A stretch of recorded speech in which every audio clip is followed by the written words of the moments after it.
નમસ્કાર, આપ જોઈ રહ્યા છો સંદેશ ન્યૂઝ અને આપની સાથે હું છું લખમા। બુલેટિનની શરૂઆત કરીએ એક મોટા સમાચાર। બળાત્કારી આસારામના આશ્રમ પર બુલડોઝર એક્શનની તમામ તૈયારીઓ અત્યારે શરૂ થઈ ચૂકી છે। ગુજરાત હાઈકોર્ટના આદેશ બાદ આશ્રમ ખાલી કરાવવાનો માર્ગ હવે મોકળો થઈ ગયો છે। ગુજરાત હાઈકોર્ટે આસારામ આશ્રમની તમામ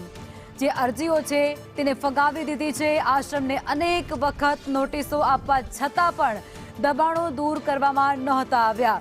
આસારામ આશ્રમથી સંદેશ ન્યૂઝ દ્વારા એક્સક્લુઝિવ રિપોર્ટ જેમાં સંદેશ ન્યૂઝ પર અત્યારે આસારામના આશ્રમને લઈ અને આ વિગતો સામે આવી રહી છે। મોટેરા આશ્રમથી સંદેશ ન્યૂઝ દ્વારા આ એક્સક્લુઝિવ રિપોર્ટ લાવવામાં આવ્યો છે, જેમાં આસારામના સાધકોનો સંદેશ ન્યૂઝ પર મોટો ઘટસ્ફોટ પણ થવાનો છે। જે આસારામ આશ્રમના અંદરના દબાણો હતા તેનો ચિતાર પણ અહીં સ્પષ્ટ થવાનો છે। આસારામના સાધકોએ સંદેશ ન્યૂઝની ટીમને અટકાવવાનો પણ પ્રયાસ કર્યો હતો, ત્યારે આસારામને સરકારી જમીન પર દબાણો ખડકી દીધા હતા, ખોટા રેકોર્ડ પણ બનાવી દીધા હતા। રાજ્ય સરકાર ગમે ત્યારે હવે આશ્રમનો કબજો લઈ શકે છે। આશ્રમ તોડી અને સ્પોર્ટ્સ કોમ્પ્લેક્સ ત્યાં બનાવાય તેવી અત્યારે શક્યતાઓ પણ વ્યક્ત કરવામાં આવી રહી છે, કારણ કે આ જમીનનો જે હિસ્સો છે તે ખૂબ જ મોટો હિસ્સો છે અને તેનો ઉપયોગ હવે સ્પોર્ટ્સ કોમ્પ્લેક્સ બનાવવા માટે લેવામાં આવી શકે છે। અમદાવાદના મોટેરામાં 45,000 ચોરસ મીટરમાં આ આશ્રમ આખો ફેલાયેલો છે। જે આશ્રમ પર હવે જે પણ દબાણ ગેરકાયદેસર બાંધી દેવામાં આવ્યું છે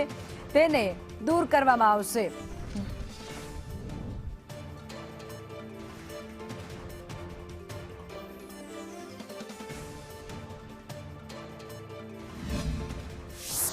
બળાત્કારના ગુનામાં દોષિત આસારામના આશ્રમ પર કોઈ પણ સમયે તંત્રનો હથોડો ચાલી શકે છે। એટલે કે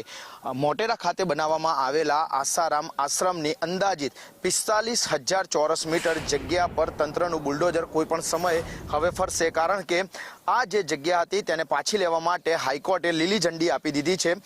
જે 32 જેટલી અરજીઓ આ અલગ અલગ જે 32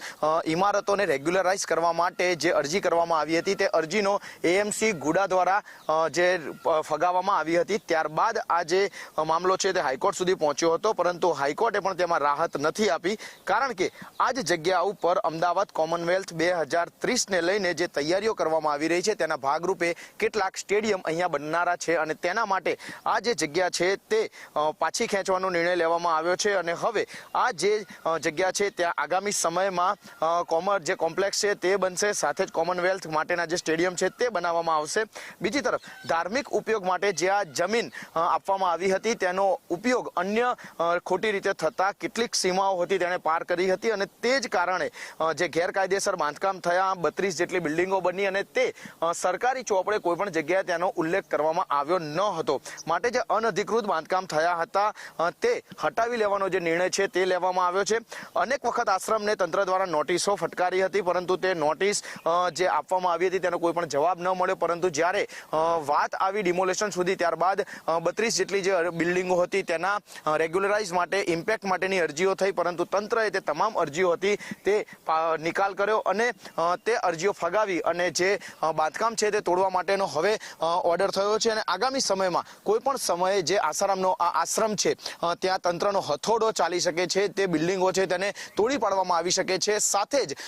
કહી શકાય કે આસારામનું હવે જો સરનામું પણ કદાચ આગામી સમયમાં બદલાય તો નવાઈ નહીં, કારણ કે આસારામના તમામ જે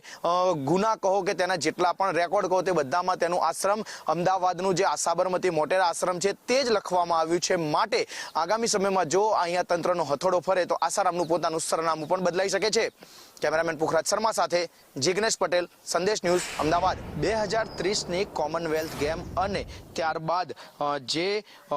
અમદાવાદની અંદર ઓલિમ્પિક્સ યોજાવા જઈ રહ્યું છે તેના માટેનો માર્ગ વધુ મોકળો બની શકે છે, કારણ કે આસારામ આશ્રમની જે 45,000 ચોરસ મીટર વાર જે જગ્યા છે તેને હવે હટાવવા માટેનો ગુજરાત હાઈકોર્ટે હુકમ કરી દીધો છે। જે નિર્ણય લેવાયો છે તેમાં જે અરજીઓ હતી તમામ અરજીઓને હાઈકોર્ટે ફગાવી દીધી છે અને સ્પષ્ટતા ઘોષણા કરી છે કે આશ્રમને કોઈ પણ પ્રકારનો રાહત આપવામાં નહીં આવે, એટલે કે જે આશ્રમની જે તમામ જે 32 બિલ્ડિંગો તેની સાથે જે બાંધકામ હતું 45,000 ચોરસ મીટરનું, તે બાંધકામ હવે કોઈ પણ સમય હટી શકે છે અને જ્યારે આ બાંધકામ હટશે ત્યારબાદ અહીંયા જે નવા સ્ટેડિયમ બનાવવાના છે તેની શરૂઆત કરવામાં આવશે અને કન્સ્ટ્રક્શનના ભાગરૂપે આગામી સમયમાં રમતગમત માટેના મોટા સ્ટેડિયમ છે તે અહીંયા બની શકે છે, જેથી કરીને કોમનવેલ્થ ગેમ અને તેની સાથે અન્ય રમતોને જે કન્સ્ટ્રક્શન થવાનું છે તેને પણ વેગ મળશે. કેમેરામેન પુખરાજ શર્મા સાથે જિગ્નેશ પટેલ, સંદેશ ન્યૂઝ, અમદાવાદ. ગુજરાત હાઈકોર્ટના નિર્ણય બાદ સંદેશ ન્યૂઝની ટીમ જ્યારે આશ્રમ પર પહોંચી, જે નિર્ણય હાઈકોર્ટ દ્વારા લેવામાં આવ્યો હતો કે અહીંયા જે દબાણ છે તે હટાવવામાં આવશે, ત્યારે જે સાધકો છે તે સાધકો દ્વારા સંદેશ ન્યૂઝની ટીમના પણ ફોટા પાડવામાં આવી રહ્યા છે. સીધી રીતે કહી શકાય કે તેઓ સંદેશ ન્યૂઝની ટીમને પ્રેશરમાં લાવવા કે દબાણમાં લાવવા માટે આ હરકત કરતા હોઈ શકે છે, પરંતુ એક વાત સ્પષ્ટ છે કે જ્યાં બળાત્કાર જેવા જઘન્ય કૃત્ય થયા હોય, જે ગુનામાં આસારામ પોતે જેલમાં હોય, ત્યાં તેમના સાધકો દ્વારા એક પ્રતિષ્ઠિત ન્યૂઝ ચેનલના પત્રકારોને આ રીતે તેમના વિડીયો ઉતારવા, તેમની કામગીરી કરતા રોકવા, તે ક્યાંક ને ક્યાંક તેમના સાધકોની માનસિકતા પણ છતી કરી રહ્યું છે. એટલે કે જે તેમના ગુરુ છે તે ગુરુ ભલે જેલમાં હોય, પરંતુ સાધકો હજી પણ તેમના નામે જે પત્રકારો છે તેમને ડરાવી રહ્યા છે, ધમકાવી રહ્યા છે, તેમને આશ્રમમાં આવતા પણ રોકવામાં આવ્યા છે. પરંતુ જ્યારે પત્રકારો તેમના જે આશ્રમ છે તેની દિવાલ સુધી પહોંચ્યા, આશ્રમના ભાગ સુધી પહોંચ્યા, ત્યારે તેઓએ પોતાની જે ઓરિજિનલ માનસિકતા છે તે બહાર લાવ્યા અને સંદેશ ન્યૂઝના પત્રકારોને ફરી એક વખત ડરાવવાનો પ્રયાસ કરવામાં આવ્યો. જો કે જે સંદેશ ન્યૂઝ હંમેશા સત્યની સાથે રહ્યું છે, તેવા સંદેશ ન્યૂઝના પત્રકારોએ આજ આશ્રમની જે પોલ પહેલા પણ ખોલી હતી અને હવે હાઈકોર્ટનો જે હુકમ આવ્યો છે ત્યારબાદ પણ જે આ આશ્રમને હટાવવા માટે જે નિર્ણય લેવામાં આવશે, જે તેમની અરજીઓ ફગાવી હતી તેને લઈને પત્રકારત્વ કરી રહ્યા હતા, તેમને રોકવામાં આવ્યા છે, જેથી કરીને આસારામ આશ્રમના જે સાધકો છે તેની માનસિકતા પણ છતી થઈ છે અને આવા માનસિકતા ધરાવતા જે સાધકો છે તેમના વિરુદ્ધમાં તંત્ર શું પગલાં લે છે અથવા તો શું કાર્યવાહી થાય છે તે જોવું મહત્વનું છે. કેમેરામેન પુખરાજ